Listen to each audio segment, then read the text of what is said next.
आबूराज है आबूराज, मैं आपके सामने अपना शीश अर्पण करते हुए माँ जगत जननी के द्वार की लीला को संसार सृष्टि में कैसे कायम करना चाहूँ, उन आवेगों को प्रजा के दिलों में निरूपित करने का माध्यम बन के मैं माँ के सामने अपनी ज्योति बिंब टिका के माँ से प्रार्थना करता हूँ कि संसार क्या है मेरे को दिखा दे।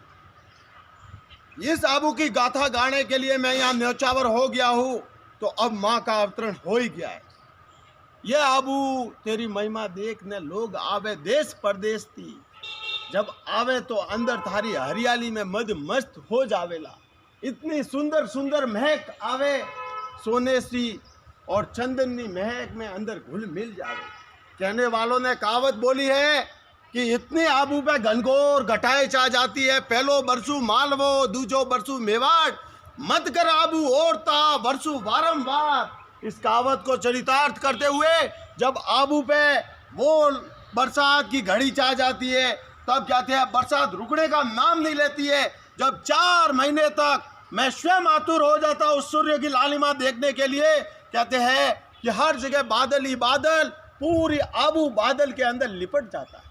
और उसमें बसेरा किया है मेरी माँ ने, वो अधर देवी, अर्बुद देवी, राजस्थान की वैष्णो देवी, माँ कात्यायनी भवानी, जिनके दरबार में मैं स्वयं उनके चरणों में नमन होने के लिए आतुर हो। माँ भवानी यहाँ पे स्वयं कहते हैं कि अपने चरण पादुकाओं के रूप में आज भी अपने दर्शन दे रही है, क्योंकि इस द्वार पे जैसे देवी का आगाज हुआ तो देवी ने सबसे पहले अपने रथ में से उतर के इसी जगह पे अपने पैरों को कायम किया था। माँ भवानी के इन चरणों को मैं हृदय में अपना स्थान देते हुए मैं स्वयं पवित्र बनने जा रहा हूँ, तो माँ के चरणों की लालिमा अपने मस्तक पे धारण करता। हे माँ, मैं मदमस्त हो गया हूँ इस संसार की फकीरी से, मेरे को कहते हैं कि दूर करके आपकी फकीरी में आच्छादित कर दिया है।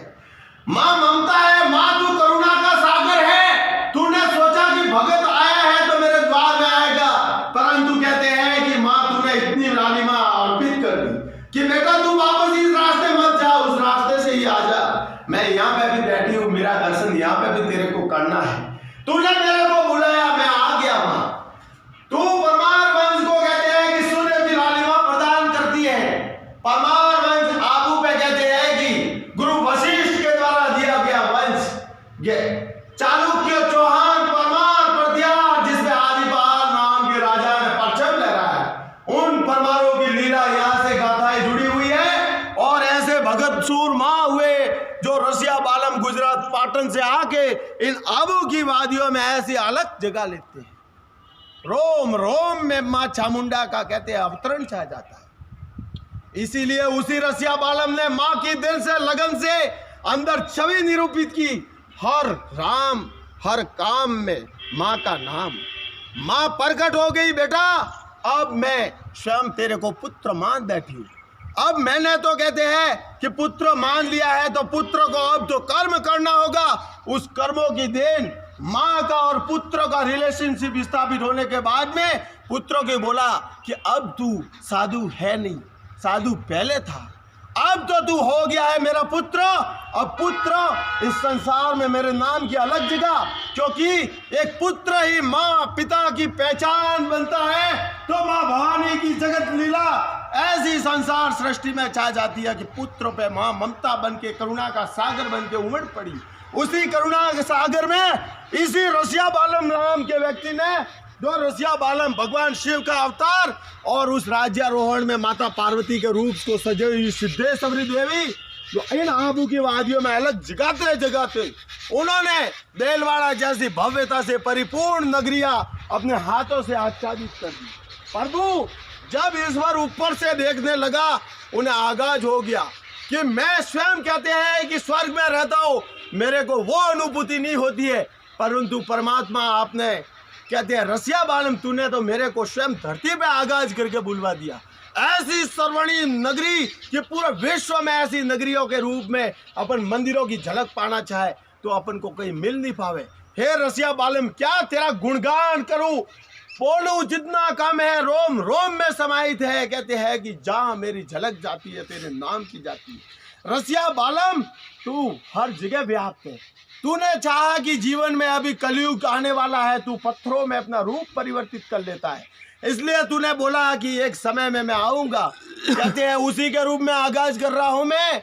तो कहने वालों ने कहा है, रसिया बालम बोल के गए हैं कि समय विशेष में काकरियो तालाब तंबू, दिल्ली रो डेरो, आबू तोरण धोरोनी धरती डंको पड़े नंगारे रो, उज्जैन नगरी बाजो बाजे, चित्तौड़नी भूमि चवरी होवे, जूनागढ़ गुजरात जोन छरे, मांडल गढ़री भूमि मांडवा उतरे, बेणेश्वर धाम माते गणवा चावल चौका मिले, डाकण भोपो घाणियों पीसे, ऊनरो तेल दिवले लागे, चार जग चौथा बारह में नेतलना अवतार में प्रति प्रलय होवे, इंद्र शादी में अपन तो क्यों बाबो रूड़ी जानो रामा पीर पहुंचेला।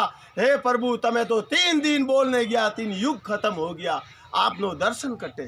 तो भाई लोगों, अभी कलयुग का समापन 22 जनवरी होने वाला है, उसी के साथ में राम राज्य का आगाज होने वाला है।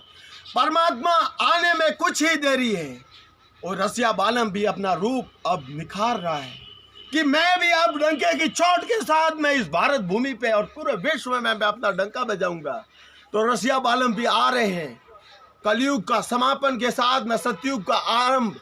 मेघी रानी जो कहते हैं माँ सिद्धेश्वरी माता पार्वती अपनी अलग जगाएगी।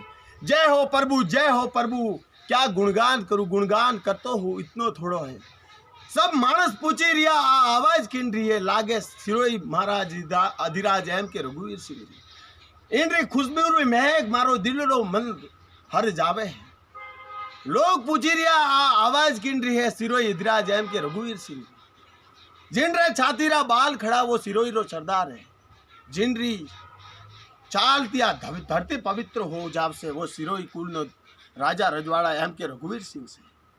एवो दर्शन एवी धरती नहीं मैं पूरा विश्व में कायम करवा वाला मारा आबूना सरदार आबूना राजा रजवाड़ा एम के रघुवीर सिंह ने दिल नो मु आगाज करूं कि परमात्मा आपनो दिल भी भगवान नो द्वार लागे छे।